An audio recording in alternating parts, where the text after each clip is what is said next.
Hi, everybody. I'm Bill Sanders, and this is Watch Art Sci, the art and science of watch collection. Today, what I want to do, I want to take a look at the top watchmakers from 10 years ago, back in 2012. There was an article in the Foundation de la Haute Horologie, the High Horology Journal, and they identified five people as the top watchmakers. And one of the things they pointed out, they're all very different and in what they do and so on and so forth. The first is Philippe de Four. Second is Carol Forestier Casapi. Sorry about the names again. And then on the far right is Jean-Marc Viderec. And then back to the left is Jean-Francois Mouzon, and then in the middle is Giulio Papi. All five of these people are great watchmakers. They're fantastic. And so I thought, well, this was from 2012. The article was written in 2012, and this is where the picture was from the Journal of High Horology. And this is an article written by Elizabeth Dewar. She's also been a judge and a member of the Grand Prix d'Horlogerie de Genève for a number of years too. So let's get started. Now, the first one I want to talk about is Philippe de Four. And Philippe de Four worked for some of the big watch companies, and he really wanted to do something on his own, and he ended up making three incredible watches. He didn't make a lot, but the ones he made were incredibly good. And if you get your mitts on one, they're pushing up toward $1 million watches. He made the Grand, it was sort of interesting, the Grand et Petit Sonore Repetition minutes. This was, it did exactly that. It was a minute repeater. And then he had the Simplicity, which is my very favorite. And this was this beautiful movement. And the finishing was famously rounded sides and is really an outstanding watch. Had another one called the Duality, and I think he only made about, 9 of these, but I'm not positive. It was something in that neighborhood. Didn't make a lot. And so by 2012, he was at the top of his game and probably seen as sort of the grand master of watchmakers back in 2012. And this was just a year after George Daniel had died. And so he's sort of the main one. And I say, oh, what's happened in the last 10 years? One of the things that's very interesting, his daughter, Daniela, just finished making her first Simplicity. And so one of the interesting things about this, Philippe de Four is pretty much retired. He is working on a Simplicity that is making a number of them for some special occasion. But the big thing, I think, is his daughter Daniela. She'll be coming along pretty soon. Let's hope.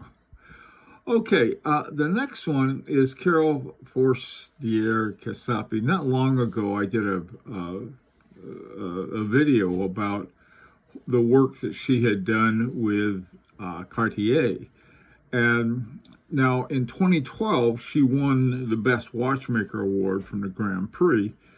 And since then, she's come out with a number of watches. In 2013, she had the Cartier Astro calendar, build a new caliber for that. In 2014, he had the Roton de Cartier Night and Day caliber 9912. 2015, the Roton de Cartier Astro Tourbillon caliber 9461. This is so, I mean, since 2012, she hasn't slowed down. Now, I think in 2020, it was 2020, I don't know if there was a gap between the time she left Cartier and the time she took over Tag Heuer's as a movement director. Tag Heuer has needed a movement director for some time now. That's my opinion. And I couldn't have picked a better one than Forestier Casapi. One of the things, She won an award in September 2021, the honorary award in watchmaking presented by the Museum of Horology, and it's called the Prix Gaia. Now, she's working right now on nanotube hairspring, and a nanotube hairspring is a carbon hairspring. That's a very interesting thing, and it's an alternative to what I don't like, and that is the inflexible silicone hairsprings. But silicone hairsprings are really excellent. I mean, you can't adjust them. Basically, is what I don't like about them. The same thing as carbon. I'm not sure any adjustable if they can be adjusted. But one of the things, they have the same properties as silicone in being non-magnetic, which is usually a pretty big problem in keeping watches accurate. Now, this next is SeanMark Vidarec. Now, in 2012, between 2012 and now, these are just a few of the movements, partial movements, and by partial movements, I usually mean some kind of module or complication they added to another movement.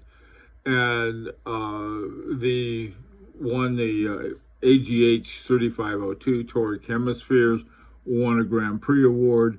AGH 6029 Van Cleef and Arpels. RDC at Dayer, which is he did the whole movement himself. The AGH 5001 Romain Jerome spacecraft module. Now, the spacecraft module, he just did a module for this, but this is basically an ETA watch by Romain Jerome.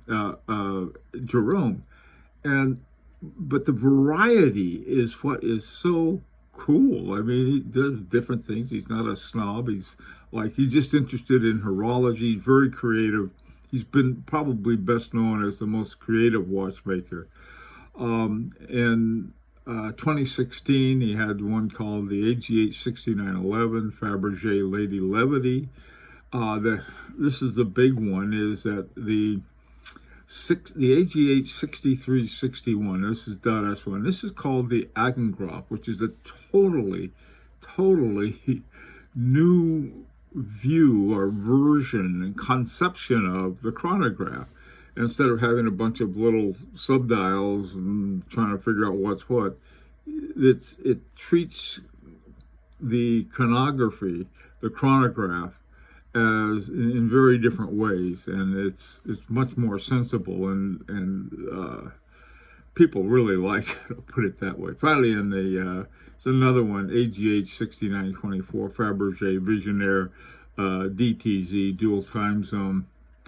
All of these watches are, and I mean, all these movements and movement segments, and this is just a few of them. I mean, and now SeanMark is sort of in a retirement mode, semi-retired, I'll put it that way. And his two sons, Nicholas and Laurent, are sort of moving up into taking over the works by the company. So this is something that's, to me, has got a very, very bright future. Some of the other ones, when the watchmakers are gone, that's it. They don't have anyone to take over.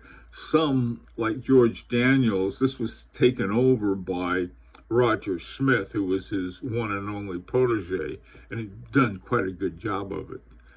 Okay, moving right along now, Jean-Francois Mouzon, he won the best watchmaker prize back in 2010. Most of these guys won it one way or the other. Who was it? The very first one was won by SeanMark Vidarec, that we just talked about, for the watchmaker. All of these guys are the top watchmakers. Now, Jean-Francois Mouzon, he has a company called Crenode, and that's still moving right along. And then he has a watch company called Klepsies, and so he's making watches through Klepsies. He's got a movement company called Crenode, and makes them for either you can get the movements directly from them or someone else. 2015, he had the Kleppy Moonmaster with this developed new caliber. 2019, Hermes Arcre L'Or de la Lune. This won an award for the best, won the best for astronomical moon phase watch. 2015 Chopek Genève 33 bis Quadribrigade. This watch is sort of one of the mainstay of Chopek. Some other ones, MB&F Legacy Machine number 2, this is in 2013. Now in 2012, we're sort of since 2012, but this is sort of interesting. He created the Urban Jurgensen P8 movement, which has the tent escapement, and that is a major complication that he did. Now, Crenode he has a whole series of movements that people can buy, just like from Vaucher. I think there's a minimum you have to buy at least 10 of them, but he's running all of these different things. And so we look at 10 years ago, what Jean-Francois Mojon was doing. You look today and there's just, just more and more things that have come out. Now, finally is the Giulio Poppe. He had a company, he and a guy, they had Renaud and Poppe. They had started a company years ago, back in the 90s, I think. And they just made incredibly good stuff, especially the complications and complication development. He's best known for that. And then about the Renaud and Poppe joined Audemars Piguet. Audemars Piguet owns 78% of it now. And so they make things for Audemars Piguet, but they also make things for other companies. Apparently, they do a lot of stuff for Richard Mille. I always wondered, why was it that Richard Mille's things are so expensive? And I think one of the reasons, a lot of the work Giulio Poppe had been involved with and helped them make these complications. He also, for Audemars Piguet, makes them. So here you have a number of, if we go back 10 years to 2012 and then we sort of bring it up to date, we find that most of the guys and gals back then are still working at it. Philippe de Four is sort of cruising into retirement, but what he's doing, his daughter is learning a lot of his skills and techniques and everything. And I would say the same thing with Jean-Marc Viderec. He's cruising into retirement, and by cruising is I'm retired, but then some project comes up and he helps out on. But Nicholas and Laurent Viderec are guiding the company, just like Breguet's sons did as well.